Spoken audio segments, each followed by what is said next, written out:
एक बार इस देश में दंगे भड़काना चाहते हैं। मुझे लगता था कि हम सब मिलकर एक हिंदू राष्ट्र बना रहे हैं, लेकिन आपका भाषण ये आपके सब देखकर मुझे लगा आप हिंदू पाकिस्तान बनाने जा रहे हो। लेकिन मैं आपको बताता हूँ भाई साहब, आप मुझे कुछ मत सिखाइए, मैं बहुत पढ़ लिख कर आया हूँ यहाँ, चिंता मत करिए।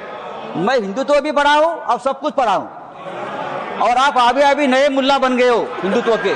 आखिर आप बेचने खरीदी के बात पर आ गए, जिसका डर था कि जमीन बेचेंगे, जमीन खरीदेंगे। व्यापारी लोग ऐसे ही करते हैं, मीठी मीठी बातें करते हैं और फिर ये सब बेचकर भाग जाते हैं। नीरव मोदी जैसे जो आपके ही लोग हैं, विजय मल्ल्या, मेहुल चोकसी।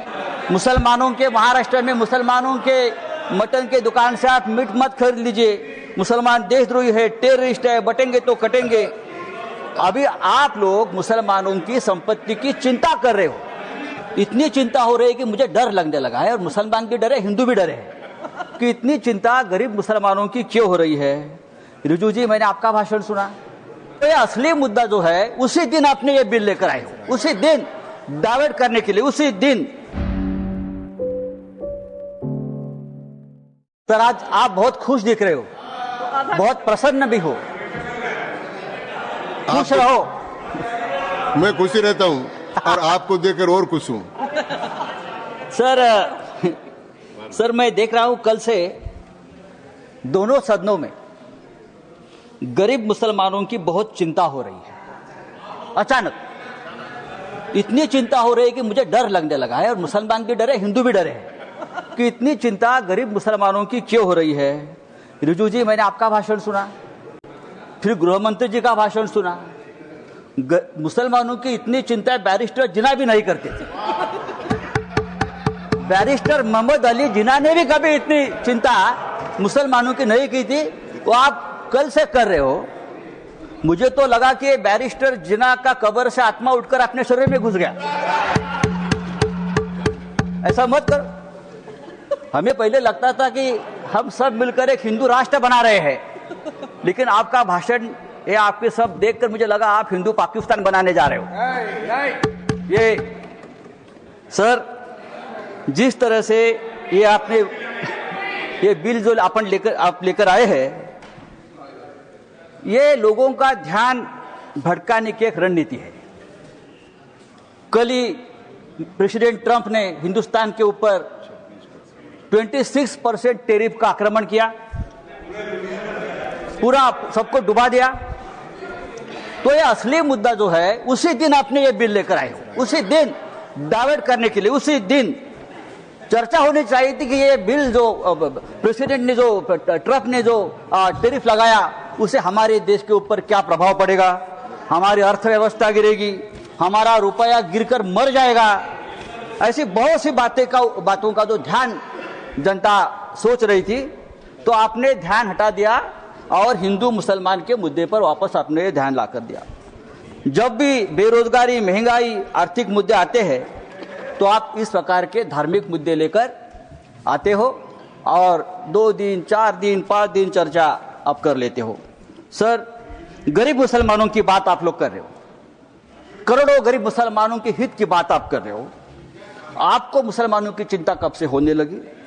या आप ही लोग हैं मुसलमानों को चोर बोलते हो?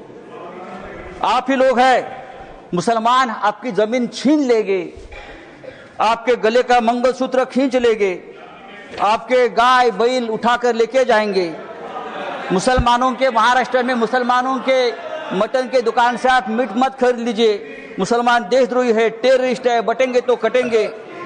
अभी आप लोग मुसलमानों की संपत्ति की चिंता कर रहे हो, आप लोग मुसलमानों की संपत्ति के रखवाले बने हो।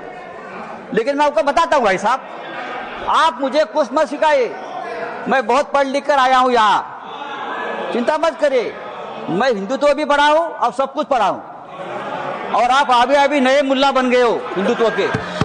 आप हमें मत सिखाइए, हमारा जन्म हिंदुत्व के काम के लिए हुआ है। कल गृह मंत्री जी का भाषण में सुन रहा था, गृह मंत्री बोल रहे हैं कि हम 2025 के पहले वाली जो मस्जिद, मदरसे, दरगाह को हाथ नहीं लगाएंगे, लेकिन जो रिक्त जमीनें हैं जो रिक्त जमीनें है उसे बेचकर गरीब महिलाओं का, मुसलमान महिलाओं का कल्याण करेंगे, उनमें पैसा बांटेंगे।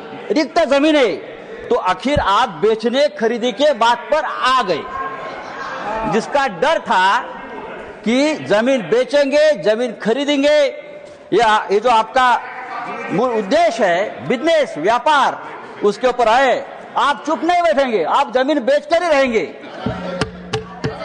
धारावी का जो हो गया है अयोध्या में 13,000 एकड़ जमीन का घोटाला हुआ है। मैं राम मंदिर का नाम नहीं लूंगा। अयोध्या में 13,000 एकड़ जमीन का घोटाला हो गया है।